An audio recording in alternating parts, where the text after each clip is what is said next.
é a idade do joelho. E eu acho que o esquerdo está um pouco mais velho do que o joelho direito. Durante esses dias, o Senhor falou aos nossos corações a partir do tema bem-aventurados.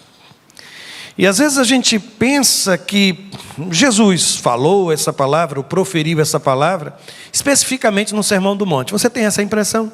Bem-aventurados são os mansos, bem-aventurados são os que choram, bem-aventurados são os misericordiosos.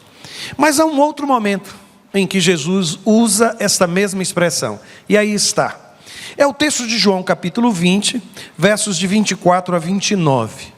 Mas precisamente o versículo de número 29. Eu não sei se você se recorda daquele momento em que a Bíblia registra a dificuldade de Tomé acreditar na ressurreição do Senhor. E depois de ter tido a oportunidade de ver, sabe, de ouvir a voz do Cristo, a Bíblia diz no versículo 29 que disse-lhe Jesus: porque me viste, Tomé, creste. Aí ele fala, ele usa a expressão: bem-aventurados os que não viram e creram. Bem-aventurados os que não viram e creram. Eu não sei se você já percebeu, mas algumas pessoas precisam de um tempo para colocar a cabeça em ordem. E o curioso é que normalmente, quando essa pessoa se casa com alguém que quer conversar, quer esgotar todo o assunto. E a pessoa pede licença: olha, tempo, deixa eu ficar aqui só um minuto, daqui a pouco a gente conversa. É mais ou menos assim. Eu estou enganado ou na sua casa também isso acontece? No texto sagrado, eu fico lembrando de situações. Eu lembro, por exemplo, a experiência do apóstolo Paulo. A Bíblia diz que o apóstolo, isso está em Gálatas capítulo 1, depois da sua conversão, ele deu um tempo, ele passou 3 anos lá na região do deserto, na região da Arábia. E só depois ele retornou, e isso foi o início, sim, do seu ministério. Eu também me lembro de Jesus, em alguns momentos cercado de gente por todos os lados, e ele fazendo uma pausa. E aí o texto diz que ele saía e ia para um local solitário no deserto, e ali passava muito tempo em oração. Há registro dele passar a noite inteira orando. No texto, sabe, irmãos, há um registro que me chama a atenção. Nesse capítulo 20, no versículo 24, está escrito assim: ora, Tomé, um dos 12, chamado Dídimo, não estava com eles quando veio Jesus. O texto não me diz por que foi que ele não estava. Mas eu sempre penso, meu Deus, num momento como aquele, em que os demais apóstolos, os outros 10 apóstolos estão reunidos, por que ele escolheu não estar? Por que Tomé decidiu: eu não vou estar com vocês hoje? Não lhe parece estranho? Não lhe parece estranho? Eu vou sustentar uma tese, eu não tenho como confirmar isso, mas sabe o que é que me passa ao coração? A ideia de que de alguma forma Tomé precisou de um tempo. Eu não vou ficar hoje com vocês. Eu não vou ficar nesse ambiente, essa casa com as portas cerradas me sufocam. Eu não consigo ficar aqui olhando para a cara de Pedro, olhando para a cara de Mateus, olhando para o rosto deste ou daquele. Eu preciso de um tempo. Só que foi exatamente nesse momento em que Jesus apareceu aos apóstolos. Eu vou pedir perdão a Tomé, caso tenha feito alguma conclusão errada na eternidade, mas às vezes eu penso que Tomé parece ter uma tendência ao pessimismo. Às vezes eu penso que Tomé, ele tinha uma facilidade enorme de ver as dificuldades, os problemas. Parece-me que os problemas definiam a sua leitura acerca das circunstâncias, daquilo que estava acontecendo à sua volta. Eu não sei se você se recorda, mas quando Jesus resolveu descer até Betânia para atender o apelo de Marta, Maria, Lázaro estava enfermo. Quando ele escutou a história e quando Jesus disse a ele: olha, nós vamos para lá, você se recorda o que foi que ele disse? Ele disse o seguinte: disse, pois, Tomé, chamado Dídimo, aos condiscípulos: vamos nós também, para morrermos com ele. Saímos de lá da Judéia faz pouco tempo, e todos estavam querendo matar o Cristo. Olha, quer saber? O que vai acontecer é isso: nós vamos voltar e vamos acabar todos mortos. Eu não sei se você é assim, sabe? Se você tem essa capacidade de enxergar muito mais as dificuldades que as possibilidades. Por isso eu hoje gostaria de decretar uma bem-aventurança. Bem-aventurados aqueles que, mesmo cercados de perigos, enxergam a possibilidade do milagre. Porque Tomé saiu imaginando que iria morrer. E o que foi que aconteceu? O que foi que ele viu? Ele viu um homem ressuscitar. Às vezes nós estamos caminhando para Betânia, sabe, irmãos? Caminhando para uma situação difícil e imaginamos que o pior vai acontecer. E nesta hora a minha imaginação, se ela é parecida com a sua, a minha imaginação começa a pensar no pior, na dificuldade, sabe? Vamos morrer. Às vezes, irmãos, nós caminhamos envolvidos e cercados por tantas dificuldades, por tantos riscos, e esquecemos quem está conosco. Jesus estava com Tomé. E quando eu estou com o meu Senhor, ainda que eu esteja voltando para um lugar, o centro do perigo, Ele pode realizar milagres, irmãos. Ele pode agir de uma forma inesperada. Mas tem uma outra coisa que eu queria falar sobre Tomé. Tomé, quando eu encontrar com ele, eu já lhe disse, não foi, irmãos? Eu vou sentar com ele, se eu disse alguma coisa errada, eu vou tentar me explicar. Mas é por isso até que eu usei a expressão parece, sabe? Tomé parece ter uma enorme dificuldade também de compreender as coisas espirituais, de enxergar o mundo espiritual, sabe? A linguagem da parte de Deus.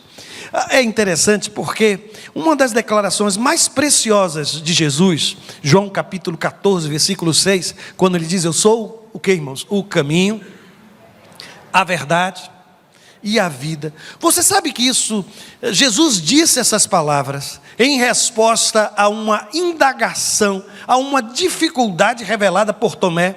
Jesus estava falando sobre o fato de que eles precisavam tranquilizar o coração, que o Senhor sempre estaria com eles, queria preparar lugar, eu irei para preparar lugar. Aí Tomé diz assim, disse-lhe Tomé, Senhor, nós não sabemos para onde vais, e como podemos saber o caminho? Não estou entendendo nada.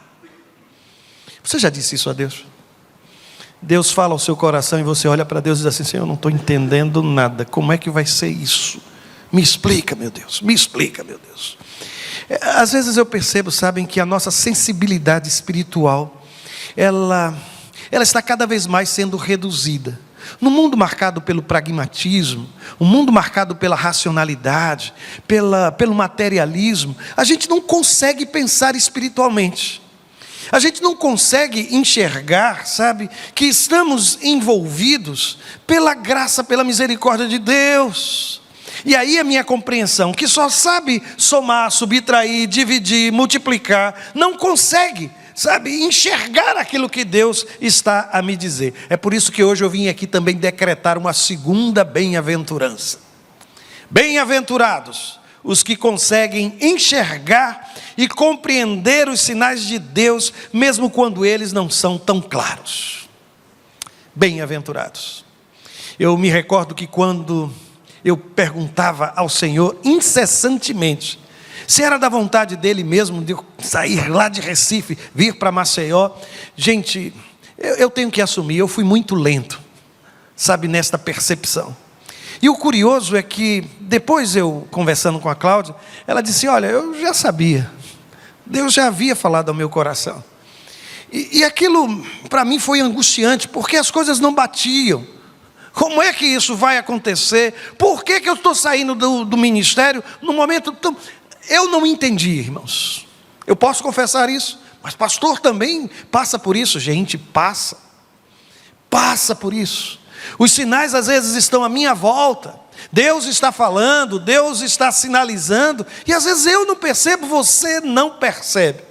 É por isso que nestas horas, se você não sabe qual é o caminho, se você não sabe diferenciar a verdade da mentira, se você não sabe onde está aquilo que seria sinônimo de vida no seu coração, só tem uma resposta. Qual é, irmãos?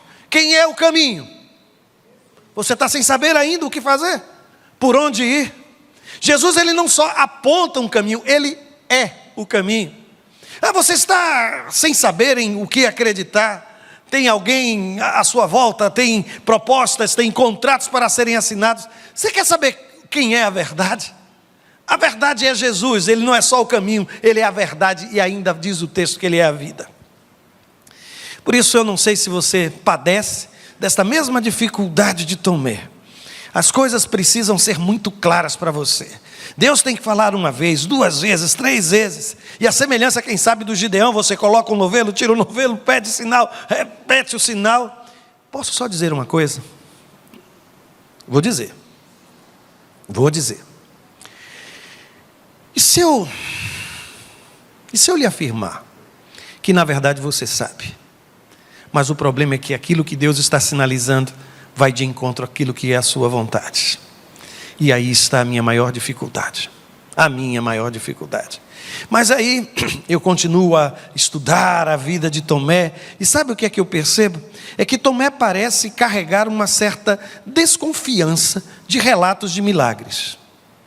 Eu não sei o que é que você faz quando alguém começa a lhe contar um testemunho. E que ele começa testemunho e você começa a dar 2, 3 passos atrás. Será que foi isso mesmo? Será que não foi? Eu tenho para mim que Tomé tinha esta dificuldade. E eu vou mostrar-lhes por quê. Porque naquele episódio do Evangelho de João, a Bíblia diz assim: disseram-lhe, pois, os outros discípulos, vimos o Senhor. Eu fico imaginando que quando os discípulos outros disseram isso a Tomé, você consegue imaginar o semblante daqueles homens? Você consegue imaginar qual era o sentimento do coração daqueles homens? Eu acredito que eles estavam eufóricos. E assim que Tomé entrou e apareceu no meio deles, o que foi? Nós vimos o Senhor. Aí vem Tomé com um balde de água fria, irmãos, sobre aquele testemunho de fé. E aí o que é que ele faz? Ele diz assim: se eu não vir o sinal dos cravos em suas mãos, e não puser o meu dedo no lugar dos cravos, e não puser a minha mão no seu lado, de maneira nenhuma o crerei.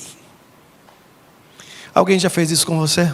Você chegou ali para relatar um milagre da parte de Deus, e a frieza, a indiferença foi enorme. O que o texto está dizendo é que ele teve uma enorme dificuldade em acreditar no testemunho daqueles que compartilharam com eles por 3 anos da presença do Senhor. Eu conheço quem é o Mateus, eu conheço quem é o João, nós partilhamos de situações das mais diversas, nós vimos o Senhor realizar milagres, mas a minha dificuldade às vezes, sabe, irmãos, é perceber a minha dificuldade e a sua dificuldade de crer naquilo que Deus pode realizar à nossa volta. Deus continua a realizar milagres, meus irmãos. Deus continua a operar maravilhas. E às vezes são milagres que a gente nem aprende a contar. Hoje nós estivemos com a Júlia, a Juliana, no momento de despedida. Nós vínhamos orando pelo Benício já há algum tempo. E hoje à tarde foi o sepultamento. Enquanto eu caminhava naquela direção, eu fiquei pensando, meu Deus, se tem uma característica da Júlia, é o seu sorriso. É impossível você encontrar com a Júlia sem que ela esteja com um sorriso enorme no rosto. E eu disse, meu pai, como será que ela está? E aí eu cheguei, já o culto havia iniciado, e eu fiquei de longe observando se ela voltava a sorrir. E sabe o que é que eu percebi? Que nem a morte do Benício tirou do coração daquela mulher a sua alegria, a sua bem-aventurança no Senhor. Mesmo em alguns momentos, chorando de saudade, o seu rosto brilhava sorriso, irmãos, quando cantava. E aí ela sussurrou no meu ouvido quando eu a cumprimentei, ela disse, isso é milagre da consolação do Espírito Santo de Deus, irmãos. Nós precisamos acreditar nisso, irmãos. Nós precisamos acreditar nisso, eu repito. Mas tem uma grande virtude, ao meu ver, na vida de Tomé, que é aquela capacidade de voltar atrás. Voltar atrás é estranho nessa frase, mas deixa eu dizer-lhes. Eu acredito que manter a disposição de rever decisões, rever posturas, é um grande sinal de sabedoria. Porque estou a dizer-lhes, em João capítulo 20, versículo 26, está escrito assim, que 8 dias depois estavam outra vez os seus discípulos dentro, e com eles quem que estava? Quem que estava, irmãos? Tomé. Eu fico imaginando que no coração dos companheiros de discipulado, companheiros de ministério, eles estavam ansiando que Jesus aparecesse de novo. E agora aproveitar que Tomé está aqui. Eu fico imaginando que o grupo não se fechou e disse: olha, já que você não acredita em nosso testemunho, nós não queremos mais você aqui. Você é uma persona não grata, porque afinal de contas nós lhe dissemos que vimos o Senhor e você não acreditou em nosso testemunho. Ao mesmo tempo, o que eu percebo é que Tomé, ele não se afasta, apesar de suas dificuldades de compreensão, apesar das suas dificuldades de percepção, de sensibilidade, ele não se afastou. Posso lhe dizer uma coisa? Não se afaste do povo de Deus.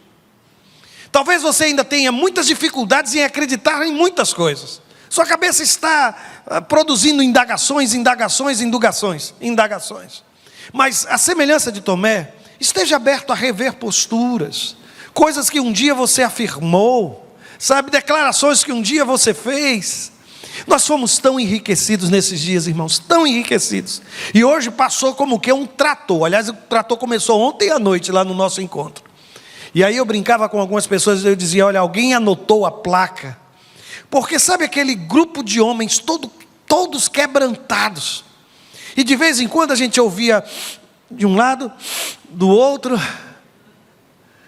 e ninguém com vergonha, ninguém constrangido de expressar os seus sentimentos, que é uma das coisas mais complicadas para um homem. Conhece um homem assim? Que ele fica e não... Pois eu vi gente quebrantada hoje, irmãos. Eu não sei quais são as suas dúvidas, eu não sei o que é que você já afirmou, mas não se afaste, sabe, não se afaste do povo de Deus. E aqui eu vou declarar mais uma bem-aventurança. Bem-aventurados os que conseguem acreditar no testemunho daqueles que tiveram uma profunda experiência com Deus. Não foi porque a sua resposta foi diferente, não foi porque você não teve vitória diante da enfermidade, não foi porque isso não aconteceu com você, que não vai acontecer com o resto do mundo. Deus responde de formas diferentes, e o meu coração precisa entender isso. Aliás, algum tempo atrás eu me lembro que eu falei da minha preocupação de que algumas atitudes, alguns sentimentos parecem estar sendo transformados em virtude. Eu não sei se você se recorda, mas eu falei sobre isso.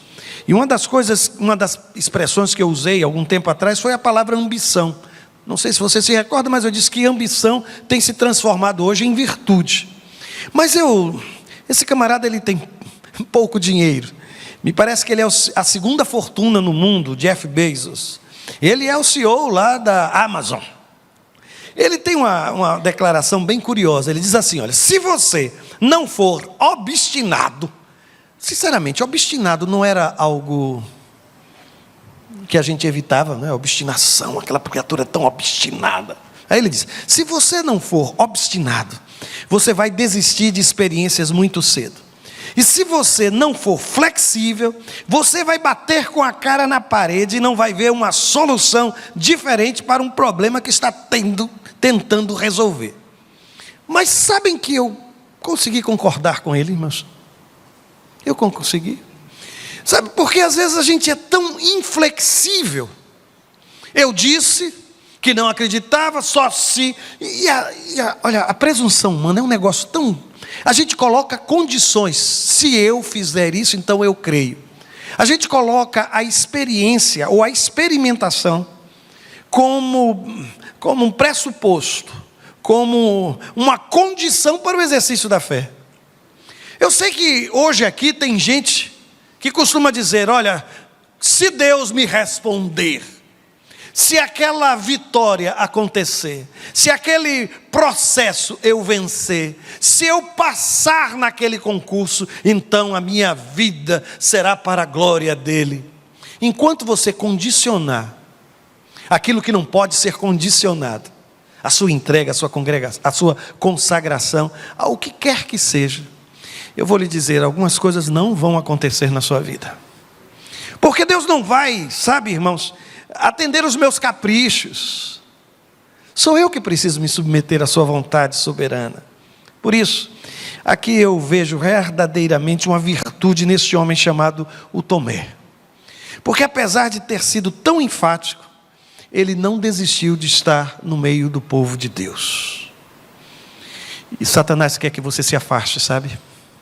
Quer colocar você para bem longe. Quer que as suas indagações não respondidas sejam suficientes para você dizer: eu não ponho mais o meu pé naquele lugar. Eu não quero mais saber dessa gente. Eu não quero mais conviver com esse povo. É por isso que eu às vezes penso que o problema de Tomé nunca foi com Jesus.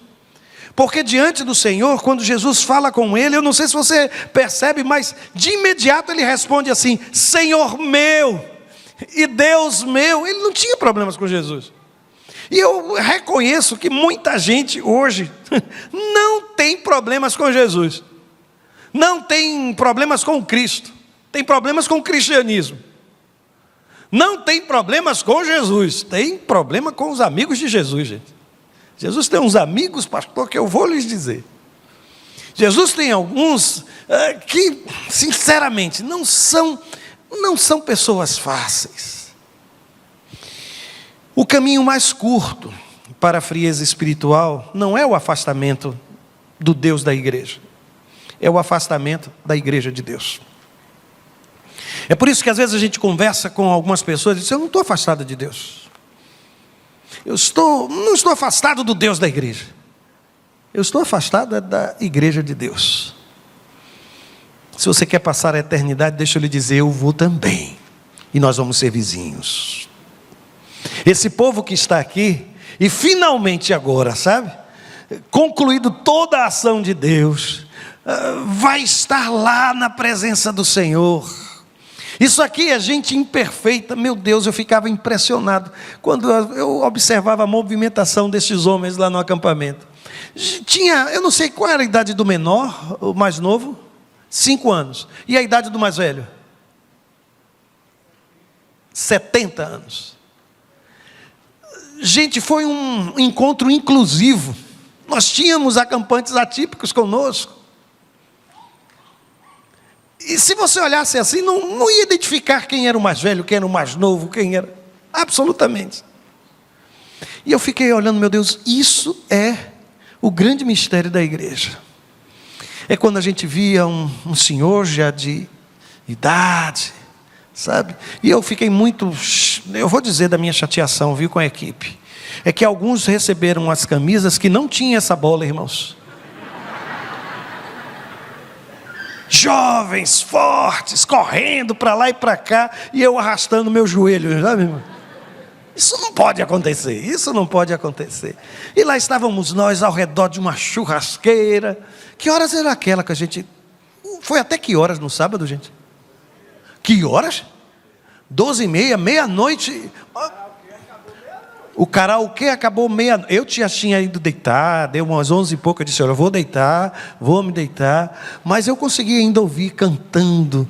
E eu não sei para onde ia tanta comida, meus irmãos. Eu não sei. A gente terminava o jantar dizendo: não acredito que a gente comeu isso. Aí todo mundo saiu do jantar no sábado: rapaz, vai sobrar carne, porque todo mundo comeu demais.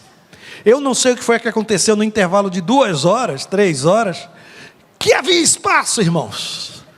Havia espaço ainda a ser preenchido por ele. Graças a Deus não era de botão. Senão, sabe aquele botão que fica se agarrando com a casa, irmãos?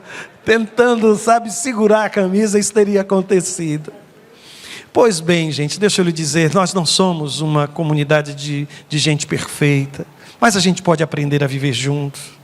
A gente pode aprender a celebrar o nome do Senhor. A gente pode aprender a fazer do outro e da declaração do outro, do testemunho do outro, motivo de edificação para a minha vida. Esse foi o grande resgate da vida de Tomé. E é por isso que a grande dificuldade de Tomé foi não conseguir crer sem ver. Ele precisava enxergar. E aí ele disse: olha, se eu não tocar, se eu não colocar a minha mão. Mas houve um momento em que ele abriu mão de tudo isso, irmãos. Porque às vezes não é ver para crer.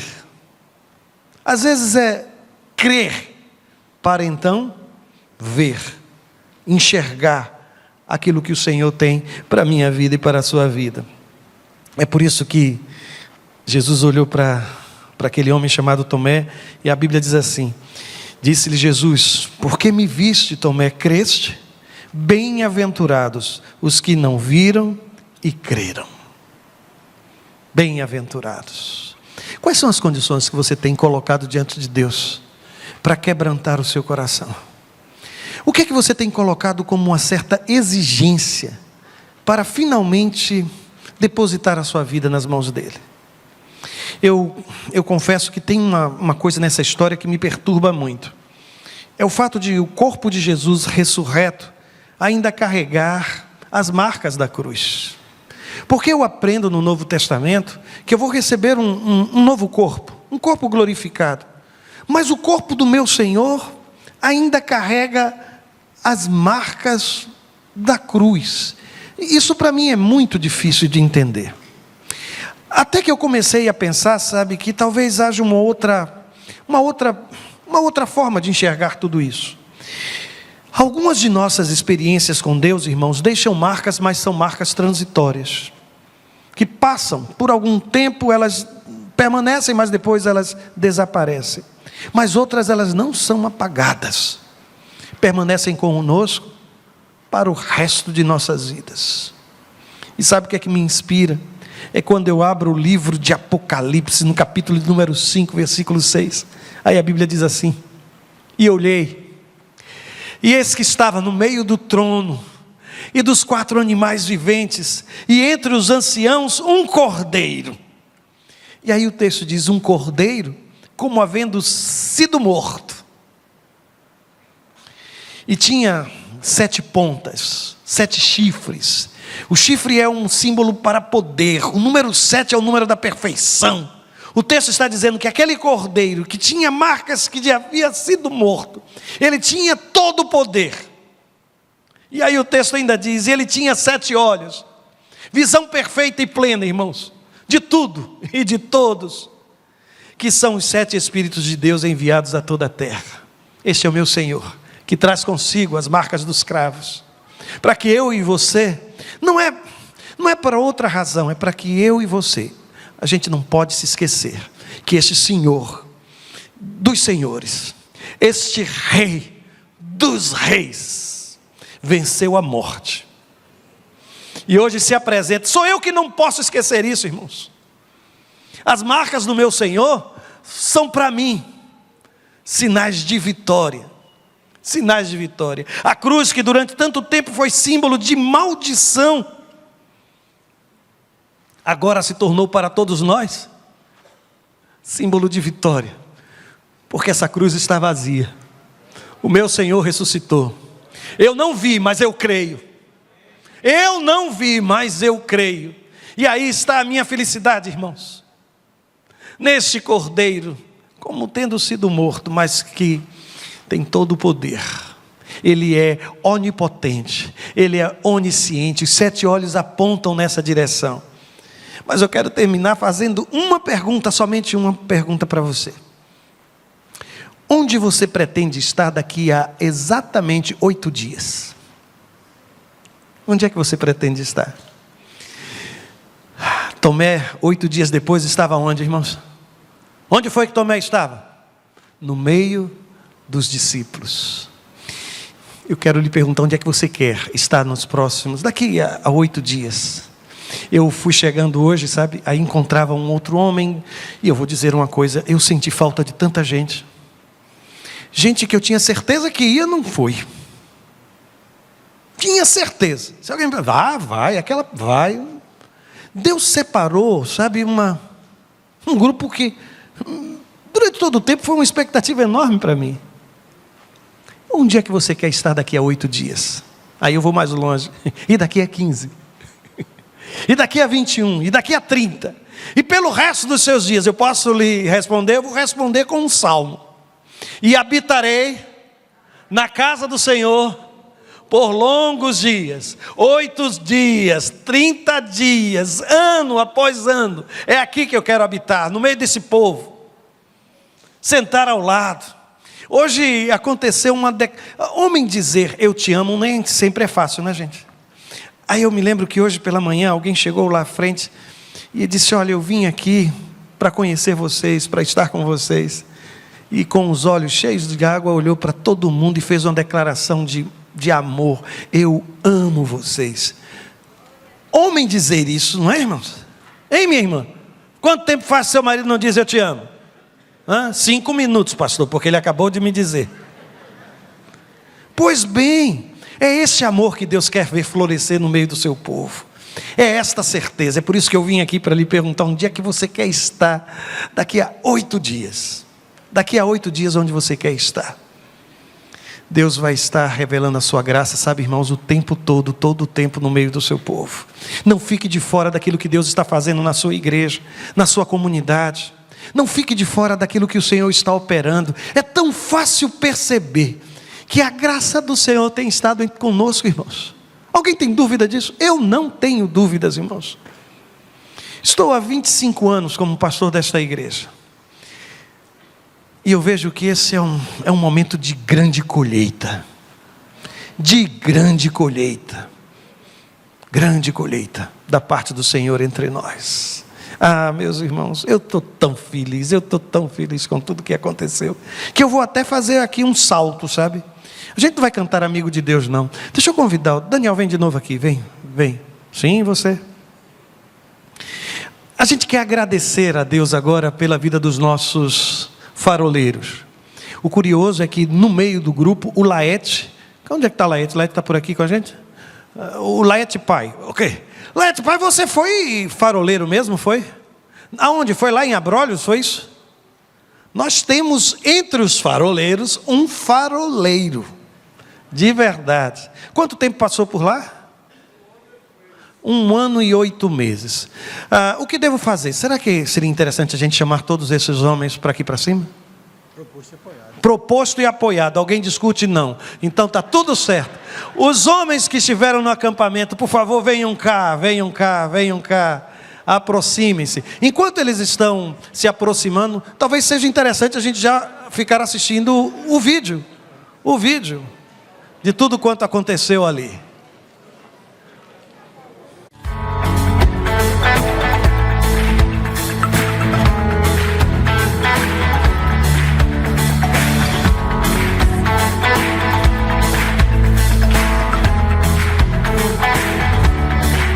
Seja bem-aventurado. Seja bem-aventurado